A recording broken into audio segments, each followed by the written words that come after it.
Hey folks, I want to do another video out of sheer laziness, but I wanted to talk about college kids and conservatism because a lot of people don't understand what conservatism is.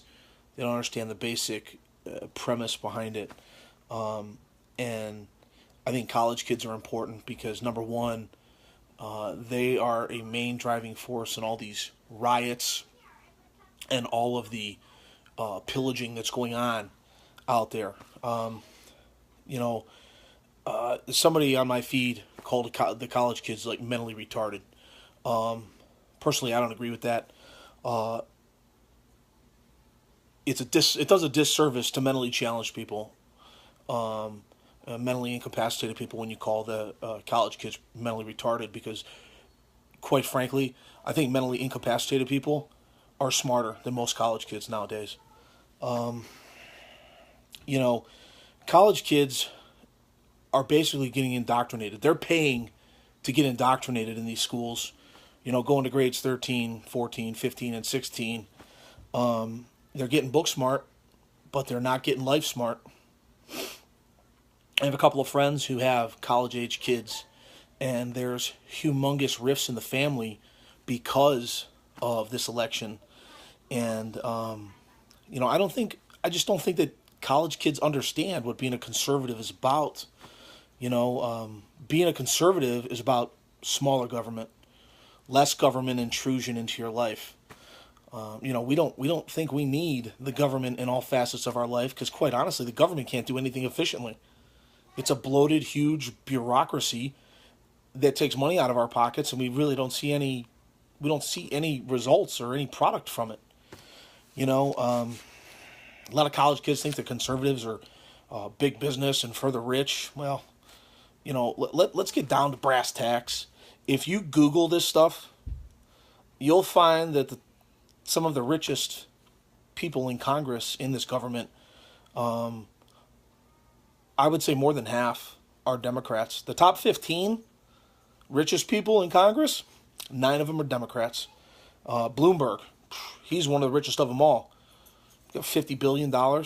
He throws all his money at it all the time. Bill Gates, Warren Buffett, some of the richest people in the world. They got some of the largest super PACs. They got some of the richest people in the world backing them. So you can't talk about conservatives being for the rich and all about big business. They're for the rich because, quite honestly, rich people most of the times are business owners and they've worked hard for what they've got. I was trying to figure out how to create a way to explain like the main thought of being a conservative, like for me. I make money. I want to keep it. It's pretty simple. It's pretty simple stuff, right? I don't want to give it away so that somebody else can, get free food or free housing from it. So I tried to think of how to put that into perspective for the liberal college kids, and I thought about it, and it was so simple. It blew me away. Think about a class with like 110 students. You got 10 students that don't do a damn thing. They just go out and drink and party, and they're failing class. And you got 100 students with a 4.0 GPA. And the professor decides, you know what? I can't fail these kids. I got to pass them. Let's give them a 2.0. Let's give each of these 10 kids 2 points. Well, where am I going to get those 20 points from? I'm going to shave a fraction of a point off of those 100 kids that get 4.0s. And all of a sudden now, magically, I just took some GPA from those kids that worked hard, studied their asses off, and I gave it to the kids that don't deserve it. So now everybody's passing. 10 kids got a 2.0, nothing to brag about. But now the kids that were 4.0, magna cum laude, summa cum laude, now no more. Now they're 3.8 GPA students. Then what happens when 10 more people decide, you know what, those kids get to go drinking all the time and not do anything and contribute to the class? I'm going to do the same thing. Now you got 20 people not contributing. And you got 90 people getting 4.0. Now for 20 people, now you need 40 points. Simple math, 40 over 90. Now we're taking 4/9 of a point from each of those 90 kids. Now they're almost down to a 3.5 average GPA, and the other 20 kids are getting 2.0s. And then it grows to, let's say another 10 kids don't want to work, don't want to contribute. Now you got 30 kids that want to get 2.0s, just barely survive in class, call it the poverty level. And now you got 80 kids busting their humps to get a 4.0 just so they can get points shaved off of their GPA and given to the kids that don't earn it. At 30 kids, you're at 60 points out of 80 kids, 6/8 of a point, 75 clicks. Now the kids that were getting 4.0s are getting 3.25s. They're barely above honor roll status, and those 30 kids are just barely passing. Sound familiar? Let me tell you something, kids, college people.